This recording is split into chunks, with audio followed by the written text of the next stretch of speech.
Hello everyone, good afternoon. You're watching PMeVIDYA channel and I would like to welcome you all to this incredible session of Sahyog where we talk about guidance for the mental well-being.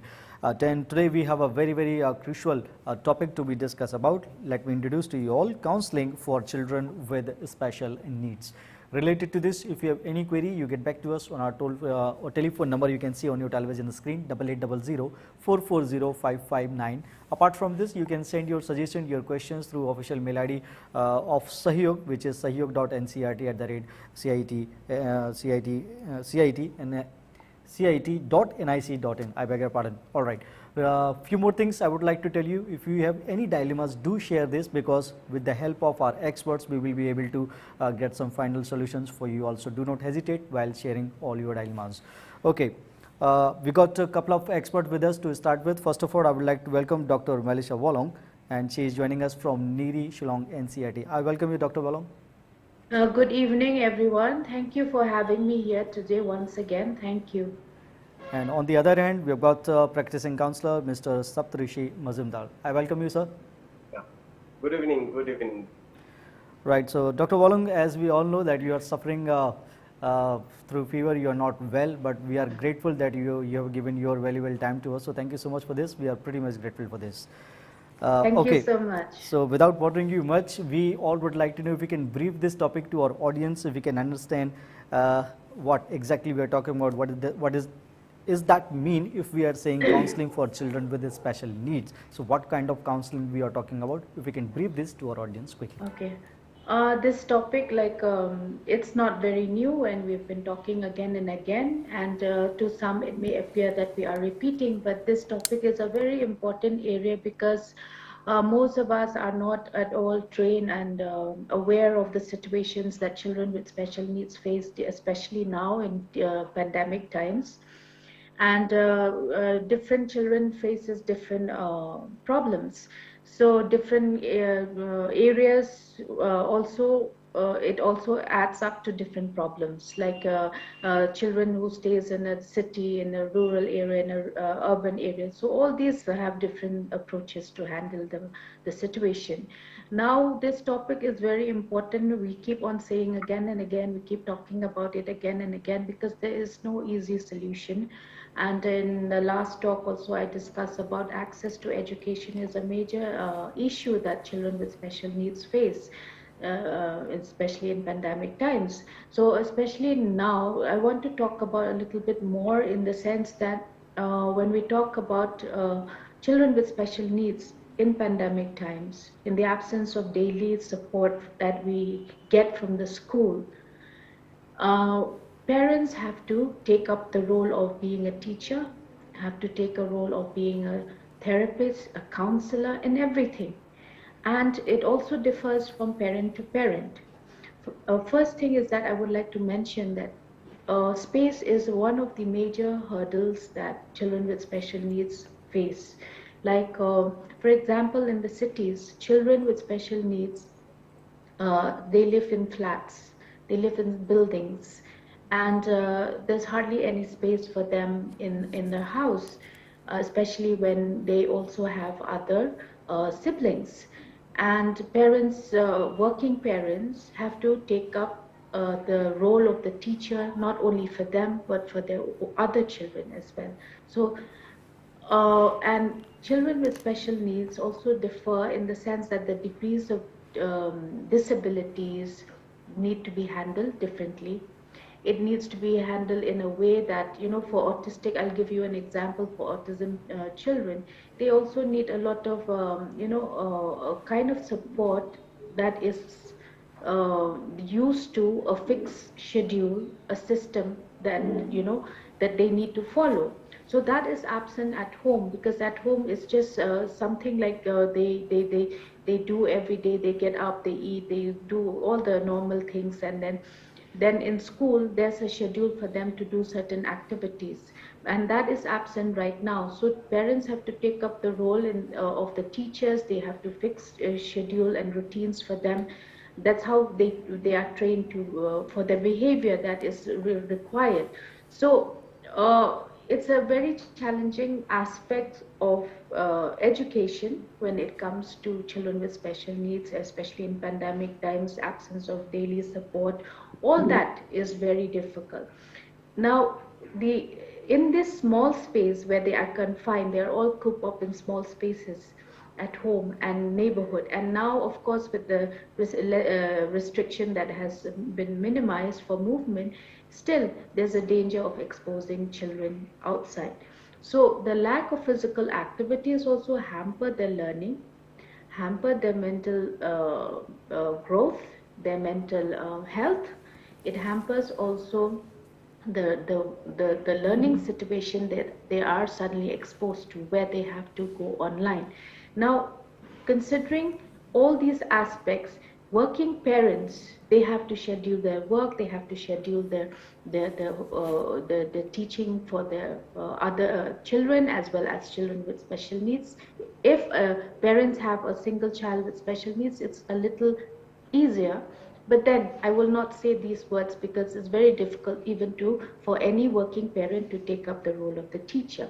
Then there's another situation where there are parents who find it very difficult to even get access to online education or access to any kind of support that will help children with special needs. For example, parents of who are working in as daily laborers, who are illiterate, and who are located in the rural areas. So there's so much of issues that they are facing, and even if they can afford access to help, say through mobile, through WhatsApp, even that also they don't have the financial support that will help them to actually get the appropriate help that they need.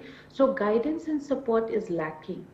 So of course, now the teachers has to create an awareness to parents that these are the resources that you can get help. These are the tips and strategies that you can engage your child to be, to be physically active even in a small space.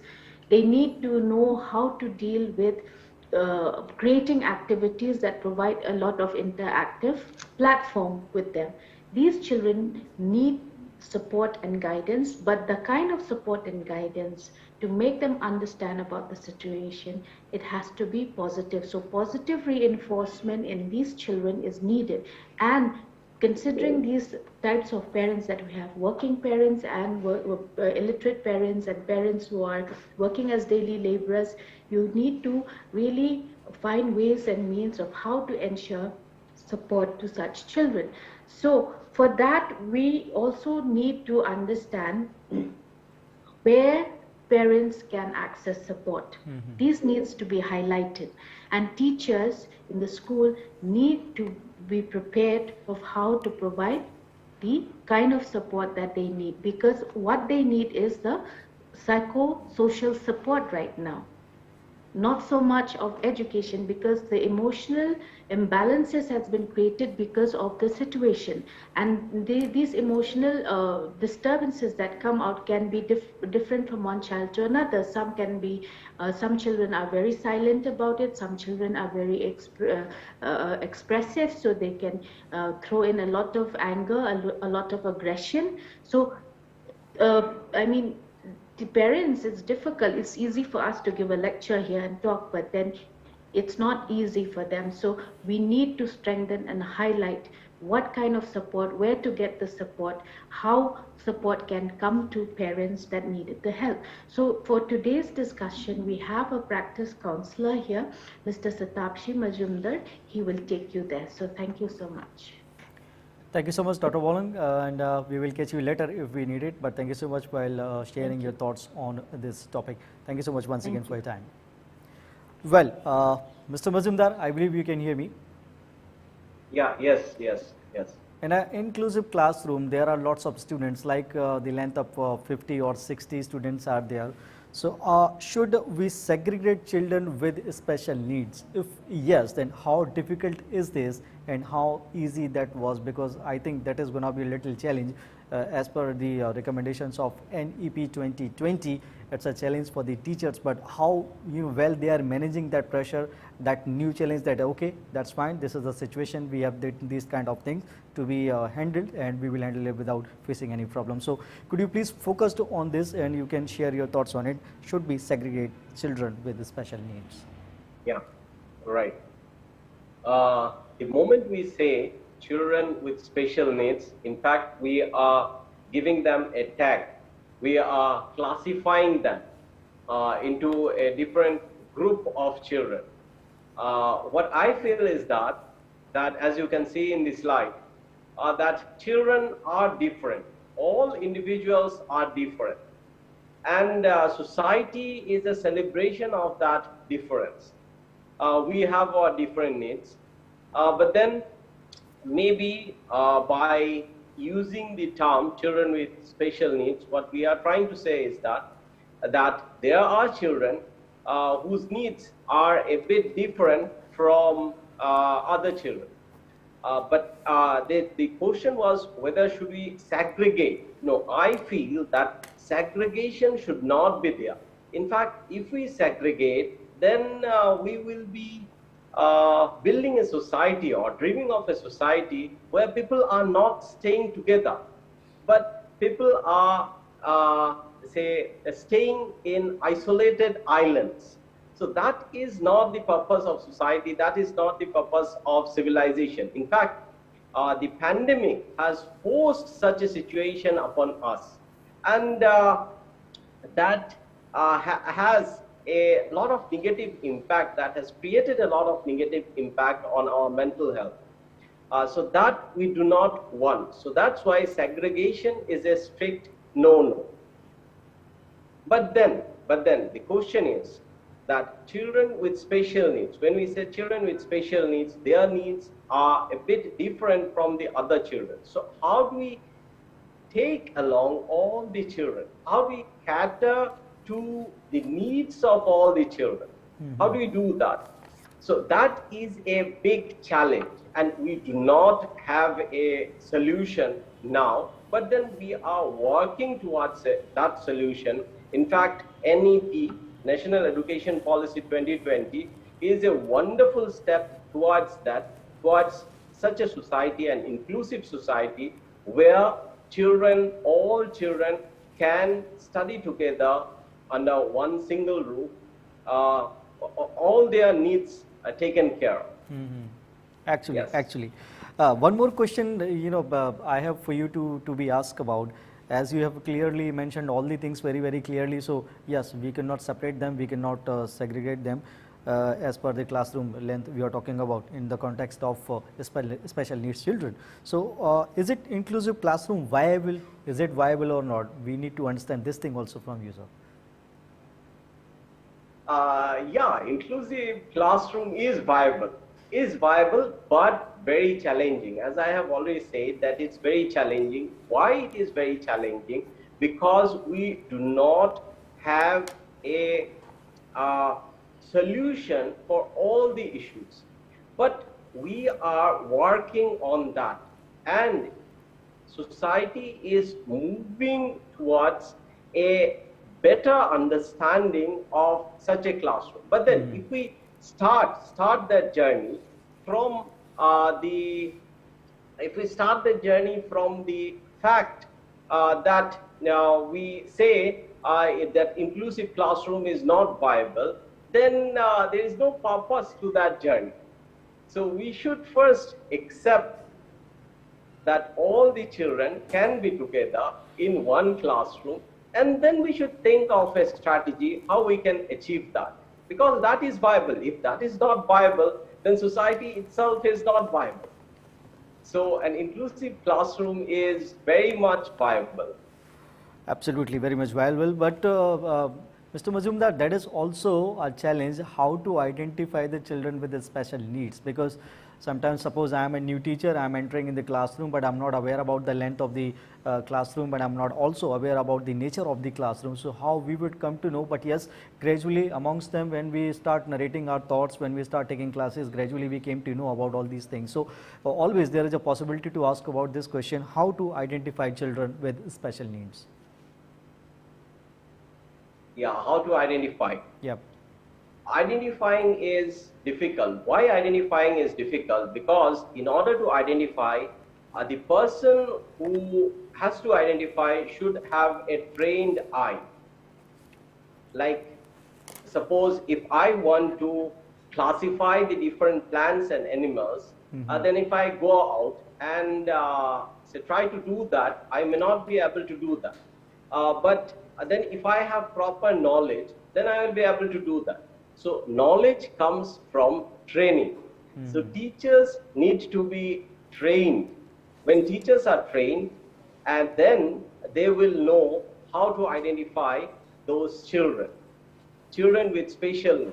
And in fact, National Education Policy 2020 puts a lot of stress on teachers' training regarding this identification of children with special needs. That is a part of it, and the emphasis is also on barrier-free access. So that can be achieved by a teacher who has empathy and expertise. So as you can see in this slide, empathy adds with expertise, and that gives us an effective educator. So empathy is all about what is going on inside my heart and how I am able to connect with the other person. Here the other person is the child, and expertise is whether I am able to classify the problems faced by the child. And then that can also be achieved by interaction with the parents, and then by being observant, trying to identify the behavioral pattern of the children, and then getting information about the background of the children, the cultural background of the children, the socio-economic background of the children. And of course, if there is any certification from any medical authority, that will also help us in classifying. And then psychological assessment is also helpful in this regard.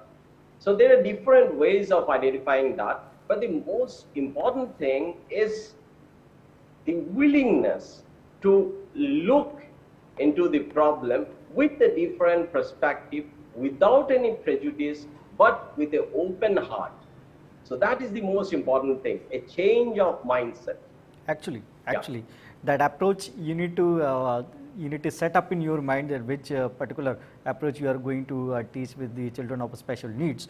All right, fine. So if I'm talking about the approach, there is one more question I need to talk about, which is what's the best way to deal with the children? Come on, that's $1 million question, because you are not aware about that which student, how he is going to take the order by a teacher. If he is not quite familiar with the approach of the teacher, he is not quite aware about the nature and the atmosphere as well, because he just entered into the classroom. Fine. So that's going to be a little challenge for the teacher, how they are going to deal with them. As you have earlier mentioned, there is a planning, there is absolutely there are some kind of strategies you have to teach all them. So initially stage, how we should we should approach to those students who are calling for the need of special children. So what's the best way to deal with the children with special needs? Do you have any activities for this, or any plan for this, or any technique? That's how this is the way I'm going to move forward.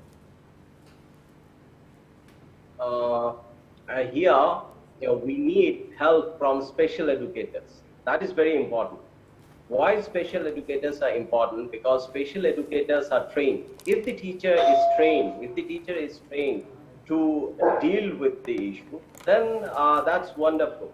But then if the teacher is not trained, then we need the help of special educators. And then, as I have said earlier, that a change of mindset is important. A change of going beyond the prejudice, that is important. And equity and equal opportunity. That is also important. In fact, if you look at the PowerPoint, then you will be seeing that there are two people standing together and looking over the fence, right? Two are not of equal height, but then both of them are able to look beyond the fence. So that's equity and that's equal opportunity, because here the person with short height is provided a help. So that help, that helping hand, that scaffolding, that can be done by a special educator and the teacher together, of course, in collaboration with the parents and the entire school setup. So for that, training is very important. Training is required by the teacher. If the teacher is trained, then the teacher will be able to identify, and when the teacher is able to identify, then the teacher will be able to deal with the problem. But then always, it's not always true to say that training is the solution for all the problems. Absolutely. Training is, the key which can look up all the logs if you're not aware about the particular situation. Okay, one more thing I would like to ask. We have only 2 minutes left now. Earlier you have mentioned about the NEP, few facts you let us know about. So what does NEP say about these children? Do they have any special fund for them, any special program for them? Yes. That how we are going to read this quickly in 2 minutes. NEP puts a lot of stress on children with special need in the context of the RPWD Act of 2016, and then RPWD Act will be that act is the foundation on which this entire thing is built. And then NEP also talks about school complexes. And in those school complexes, there will be special educators and resource centers. So all those things will cater to the needs of the children with special needs, so their needs. But then to conclude, I must say that NEP is the first step in the right direction. Why? Because disability should be treated as diversity, as a sort of a diversity, as a sort of an identity. And then how NEP is the right step in that direction, because there is provision, there is thought about NIOS framing Indian Sign Language, right? Making, say, modules on Indian Sign Language. So there are a lot of other things, since there is a little time to talk about that. But then the support which is needed for these children, that support base is being created, that foundation is being laid by NEP. Yeah. Absolutely. So we have to stop here. We need to accomplish this session. We don't have much more time, but thank you so much, Mr. Mazumdar, while sharing your thoughts on it, and thank you so much, Dr. Wolong, for your time. Thank you so much, both the experts. Thank you. And thank you so much while watching this program. All the viewers, keep participating like this, and tomorrow we would have another exciting session of Sahyog. Till then, you take a very good care of yourself. Don't go anywhere unnecessary out. Keep reading, keep focusing, and of course, yes, keep watching PMeVIDYA channel. Allow me to go now. Take care.